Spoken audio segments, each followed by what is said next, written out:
ማይክሮሶፍት ኦፊስ 2021ን እንዴት ኢንስቶል እንደምናደርግ አሳያችኋለሁ።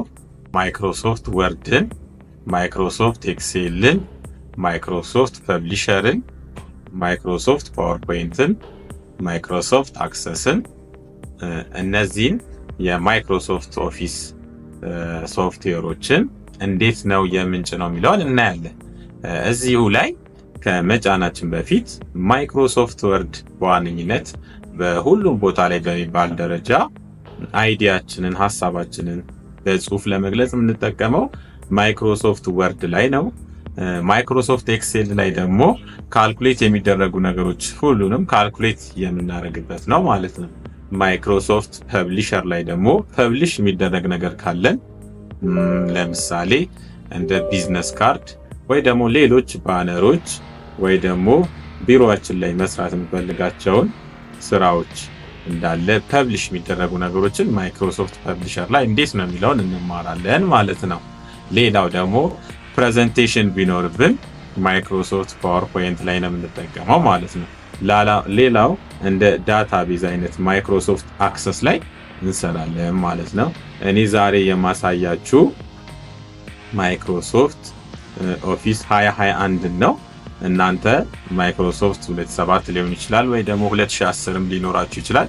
በሱም መስራት ትችላላችሁ። ከዚህ በፊት ማይክሮሶፍት 2010 እንዴት ኢንስቶል ይደረጋል የሚለውን አሳይቻችኋለሁ።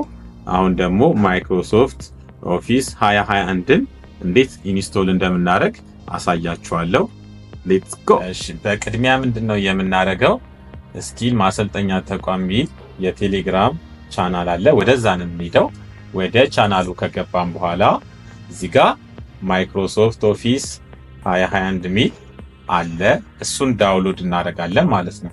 የዚህን የቴሌግራም ሊንክ ከታች አስቀምጥላችኋለሁ ወይ ደግሞ @skill ቢሾፍቱ በሚለው በመግባት ትችላላችሁ ማለት ነው። እሱን ዳውንሎድ አድርገን ከጨረስን በኋላ ቫይረስ ኤንድ ትሪት ሚለው ጋር እንገባለን። እዚች ጋር ከገባን በኋላ ሁሉንም ኦፍ አድርገን እንወጣለን ማለት ነው። ፕሮግራሙን እስከ ምንጭን ድረስ ብቻ እነሱን ኦፍ አድርገን ከወጣን በኋላ ፕሮግራማችንን ኢንስቶል እናደርጋለን ማለት ነው። ኢንስቶል ለማድረግ በጣም ቀላል ነው። በቅድሚያ ኤክስትራክት እናደርገዋለን። ማይክሮሶፍት ኦፊሱን ኤክስትራክት እናደርገዋለን።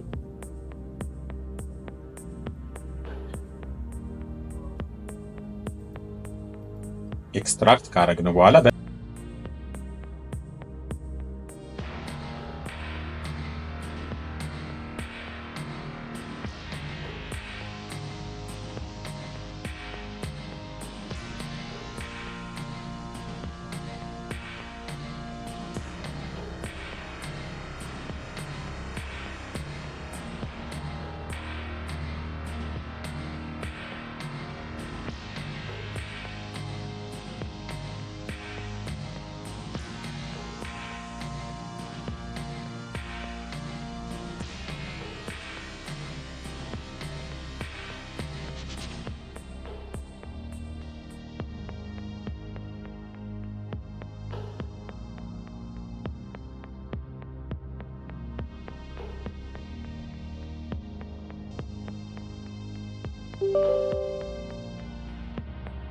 በጣም ቀላል ነው። ማይክሮሶፍት ኦፊሱ ላይ ደብል ክሊክ በማድረግ ኢንስቶል ማድረግ ነው ማለት ነው።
ከዛ በመቀጠል በየጊዜው አክቲቬት አድርጉ እንዳይለን ምን እናደርጋለን?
ፕሮግራሙን ከጫንን በኋላ ምንድነው የምናደርገው? ይሄኛውን አክቲቬት እናደርገዋለን ማለት ነው። ልክ እንዲሁ በቀላሉ አክቲቬት እናደርገውና ፕሮግራሙን ጫንን ማለት ነው።